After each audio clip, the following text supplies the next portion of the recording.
আসসালামু আলাইকুম। কোরবানি ঈদের মাংস দিয়ে তৈরি আরও একটি রেসিপি নিয়ে চলে আসলাম। শামি কাবাব, এটা সবাই চেনে। কাবাব তৈরিতে মাংস লাগবে, কিছু ছোলার ডাল লাগবে। ছোলার ডালগুলো আমি ভিজিয়ে রেখেছিলাম প্রায় 4 ঘন্টার মতো। ডালগুলো একদম নরম হয়ে গেছে, যে ভেঙে দেখাচ্ছি। ডালগুলো বেশি ভিজিয়ে রাখলে কাবাবটি খুব সফট হবে। কিছু গরম মশলা তৈরি করে নিলাম কাবাবের জন্য। দারচিনি, এলাচ, জয়ত্রী, লবঙ্গ, বড় এলাচ, গোলমরিচ, সাদা ও কালো স্টার অ্যানিস। গরম তেলে তেজপাতা, দারচিনি, এলাচ ফোড়ন দিয়ে দিলাম। একটু হালকা ভেজে তেলে মশলার ফ্লেভারটা পুরোপুরি চলে আসলে আদা রসুন পেস্ট দিয়ে তাতে মাংস দিয়ে দিব।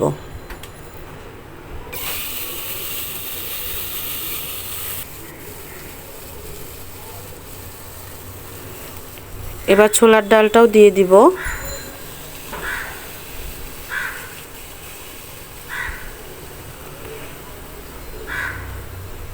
ছোলার ডাল দেয়া হয়ে গেলে লবণ,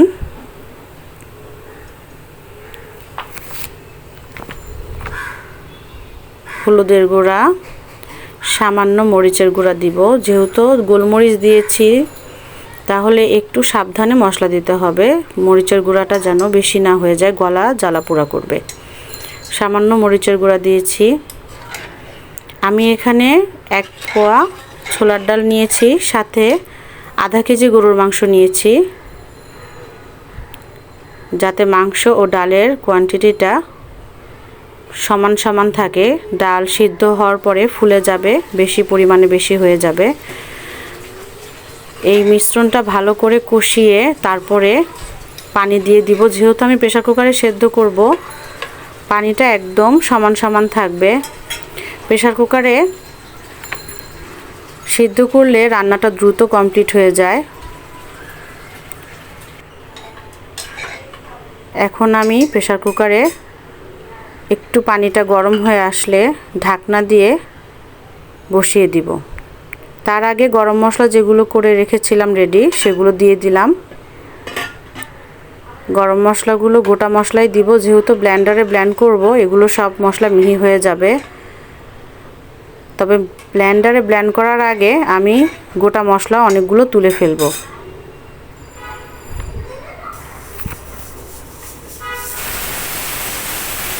প্রেসার কুকারে আমি মোট 4টা সিটি দিয়েছি। এটা আমার লাস্ট সিটি। এভাবে বন্ধ করে ভাপ নিজে নিজে বের হওয়া পর্যন্ত অপেক্ষা করব।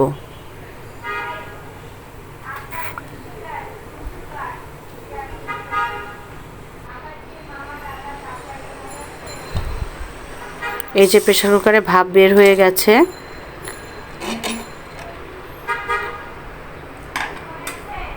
কাবাবের মিশ্রণটিতে হালকা একটু পানি আছে। চুলায় বসিয়ে এই পানিটুকু আমরা শুকিয়ে নিব।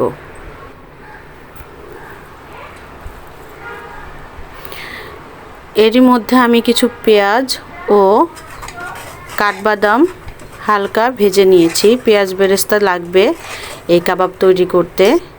এই যে চুলায় আবার বসিয়ে দিয়েছি পানি শুকানোর জন্য। পানি শুকিয়ে তারপরে ফ্যানের বাতাসে এটা ভালো করে ঠান্ডা করে নিয়েছি। এই কাবাবটি সাথে সাথে তৈরি করতে হবে, দেরি করলে কাবাবটি ভালো করে হবে না। এই যে আমি কাবাবের মিশ্রণটা ব্লেন্ডারে ব্লেন্ড করে নিয়েছি। সম্পূর্ণ ব্লেন্ডারে ব্লেন্ড করা হয়ে গেলে তাতে আমি বাদাম বাটাও দিয়ে দিয়েছি, পেঁয়াজ বেরেস্তাও দিয়ে দিয়েছি।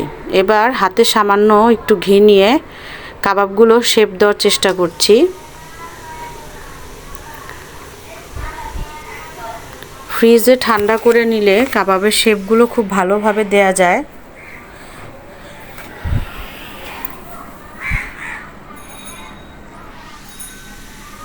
এক এক করে সবগুলো কাবাব তৈরি করে নিব।